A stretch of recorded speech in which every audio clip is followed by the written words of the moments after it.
Namanya siapa Teh? Nama panggilannya sih Wita. Ya, Vita namanya. Tapi nama lengkapnya Agustin Tri Rosvita. Iya, betul.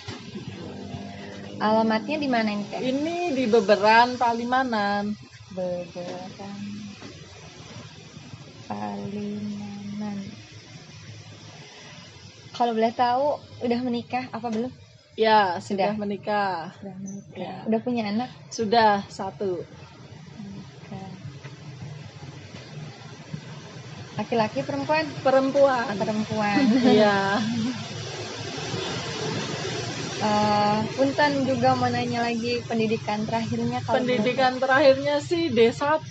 D1. Iya. D1 tuh Komputer. Iya. Nomor HP-nya? Nomor HP-nya 0821 Terus 2060 2060 5548. 5548. Iya. Tanggal lahirnya Teh? Tanggal lahir 22 Agustus 1980. 80. Iya. Oke. Ini cukup segini dulu, nanti kalau misalnya ada tambahan nanti bisa ngubungin Teteh ya. Iya. Ya. Oke. Intan, ganti nanya lagi. Usaha yang dirintis awalnya gimana Teh sebelum akhirnya bisa jadi sampai di sini? Iya, awalnya sih kita buka warung bakso. Iya. Warung bakso kecil-kecilan. Cuman kita mau cari faktor pembedanya. Kan warung bakso kan banyak. Kalau misalnya kita bakso biasa-biasa aja kan tentunya terlalu biasa ya. Jadi kita cari faktor pembeda yaitu dengan menambahkan jamur dalam masakan bakso kita. Oh. Ya, sebagai topping sayuran. Menambahkan jamur sebagai topping. Ya. Dulu kalau boleh tahu di mana itunya jualannya? Oh, tadinya sih kita ngontrak ruko. Ada sih di Beberan juga, nggak jauh dari sini, sekitar 500 meter. Di Beberan kurang lebih Sekitar 6 bulan. 6 bulan. Iya. 6 bulan.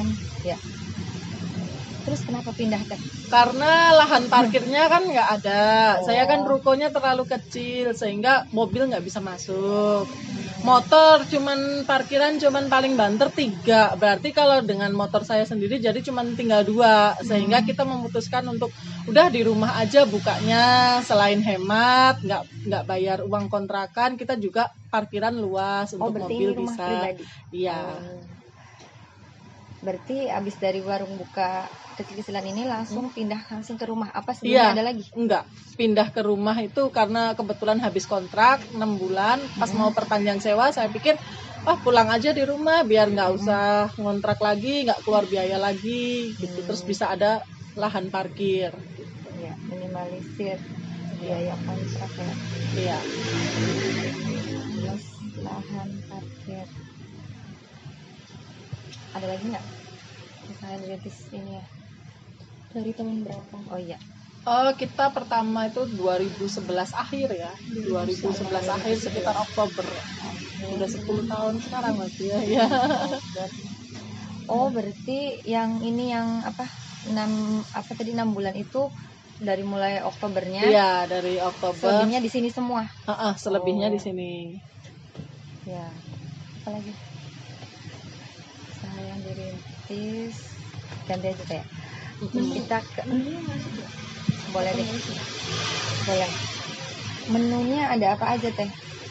Menu awal kita itu adanya bakso sama es. Cuman tadi untuk faktor pembeda sehingga kita kasih esnya itu es jamur. Oh, esnya juga dikasih jamur. Iya. Oh, tahu. Jamur yang putih yang bisa dimakan tuh. Iya, saya pernah. Iya. Es dikasih jamur, semua serba jamur. Semua serba jamur. Untuk bakso juga bakso jamur, esnya es jamur, kemudian nambahin variasi kayak dalamnya ada sosis, keju, urat, rawit. Jamurnya tuh ditaruh di dalam bakso apa di luarnya sebagai topping sayuran gitu. Iya. Terus apa lagi? Udah ini sih. Segini aja kan? Cukup lah ya. Kalau boleh tahu motivasi apa Teh dari Teteh sampai bisa di fase ini? Iya, bertahan barangkali 10 tahun. Motivasinya Motivasinya apa ya? Saya pengen 24 jam bersama dengan keluarga. Itu pasti. Terus yang kedua bisa ngurus orang tua. Kebetulan tinggal ibu satu, sehingga kebetulan lagi sakit juga, sehingga kita pengen ngurus ibu tuh secara full gitu. Iya. Terus ada lagi nggak teh? Apa ya, kalau untuk cita-cita sih kepenginnya emang membuka lapangan pekerjaan seluas-luasnya, membantu para tetangga kayak gitu tuh. Kan nyari kerjaannya susah. Kalau misalnya mereka belum berpengalaman kan susah tuh. Jadi kalau misalnya mereka kesini dulu, setidaknya ada pengalaman untuk ke jenjang yang lebih baik lagi. Kalau boleh tahu ada berapa teh yang kerja di sini? Kalau dari dulu sih ya udah keluar masuk ya. Cuman kita sih sekarang ada sekitar 5. Kurang lebih yang netep tuh 5 Iya, orang yang ya? netep 5 orang. Iya. Apa lagi? Terus pernah nggak teh ada fase naik turun, pernah sampai nggak ada yang beli, atau pernah sampai di fase apa gitu sampai akhirnya terbangun motivasi saya harus bisa kayak gitu, ada nggak? Gimana ya, kalau kayak gitu sih pasti ada. Iya. Pasti ada, tapi kalau sampai kehilangan pelanggan sih enggak ya. Jadi alhamdulillahnya dari pertama kita buka itu sampai sekarang tuh pelanggan itu tetap dan tambah terus. Jadi pelanggannya itu aja dan tambah lagi yang baru, tambah lagi yang baru. Kalau misalnya pun tiba-tiba kok nggak lihat yang itu udah lama banget, mungkin biasanya pindah keluar kota atau sudah meninggal kayak gitu. Terus kalau misalnya jatuh bangunnya itu adalah mungkin saat corona ini ya, saat COVID ini, kami sebelumnya itu buka sampai 3 cabang sebenarnya. 3 cabang, yang satu di mall, yang satunya di Jalan Tuparev. Oh, di Tuparev ada? Di Tuparev ada tadinya. Terus ya karena di mallnya juga sepi ya, karena kayak gini kan susah. Benar-benar inilah gitu, amblek untuk di sektor mallnya itu sendiri susah. Kemudian di Jalan Tuparev juga kan kita sewa terlalu tinggi, sementara orang-orang udah pada ketakutan untuk keluar rumah kan. Terus larangan juga untuk makan di tempat. Sehingga kita hanya mengandalkan delivery ataupun dari Gojek, itu tuh nggak nutup di biaya operasional sama sewa tempat, sehingga kita memilih untuk mundur terlebih dahulu untuk langkah kedepannya biar lebih bagus. Gitu. Sebelum bangkrut kita memutuskan untuk udahlah kita sudahin saja gitu. Akhirnya kami tutup 2 gerai itu. Jadi fokus hanya di sini. Untuk sementara sampai corona mereda, nanti mungkin kita memikirkan bisnis selanjutnya. Iya, Bagus. Dari jam berapa sampai jam berapa teh bukanya? Kita buka dari jam 9 sampai jam 8 malam. Kita ganti aja tangan. Sekarang kalau boleh tahu teh, kiat-kiat sukses dari teteh apa? Kiat-kiat suksesnya. Kami bisa ini kiat-kiatnya apa aja teh? Yang pasti sih kayaknya tuh jangan terlena. Terus kita emang harus disiplin, ngatur keuangan, memisahkan antara uang pribadi dengan uang usaha. Kemudian kita harus meninggalkan kenyamanan, dimana kalau waktu saya dulu bekerja kan kalau jam kerjanya ada. Nah kalau kita usahakan, kita itu jadi kayak bangun lebih pagi, tidur lebih malam, kayak gitu. Terus ya harus lebih mendekatkan diri pada yang kuasa ya, pastinya seperti itu. Ya. Ada lagi nggak? Udah. Kan ya sudah.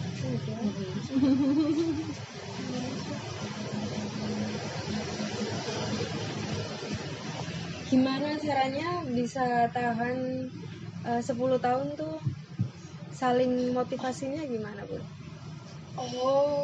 Itu mungkin karena rezeki dari Allah ya, pertama sih.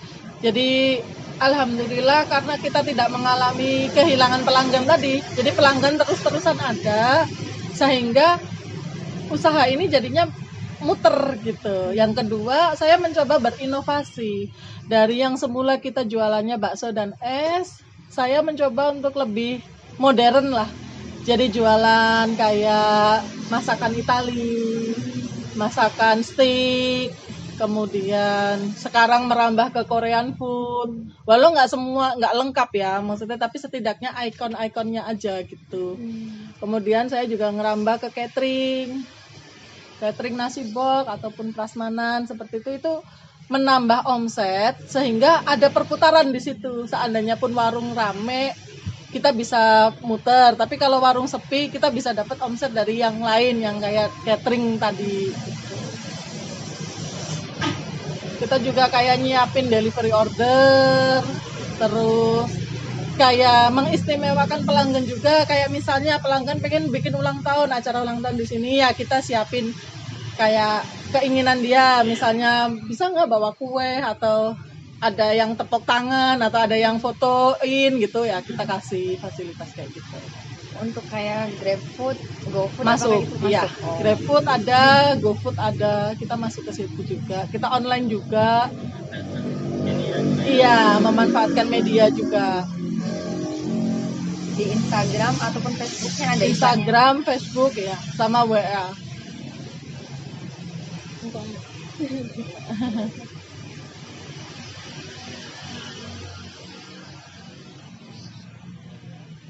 Berarti namanya ini udah langsung kafe global. Oh enggak, tadinya sih namanya bakso dan es jamur global, nama awalnya. Itu awalnya kenapa namanya bakso itu kenapa? Untuk Nggak makanannya lain gitu. ini, jadi kan 10 tahun yang lalu di sini ini kan ya masih desa ya, terus perekonomian kan biasa tuh. Kalau saya langsung buka, misal saya buka kafe atau restoran gitu, pasti nggak bakalan orang datang. Sehingga saya berpikir kenapa enggak bakso yang makanan rakyat, yang kira-kira orang pasti bisa masuk, pasti dia mau belok, karena dia pasti kan berani dong gitu dengan harga bakso kan umum ya, harganya rata-rata segitu gitu. Es juga banyak yang mau kan, pasti es segitu gitu. Jadi saya masuknya ke situ dulu, kenapa awalnya bakso dan es. Dan biasanya juga kalau orang pergi kemanapun ya, keluar kota kemanapun yang dicari tuh bakso. Iya. Bedanya orang Indonesia. Iya, iya.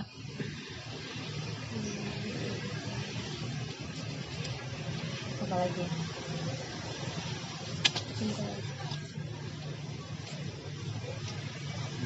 Apa mana ya? Yang diminta sih itu aja. Ya udah.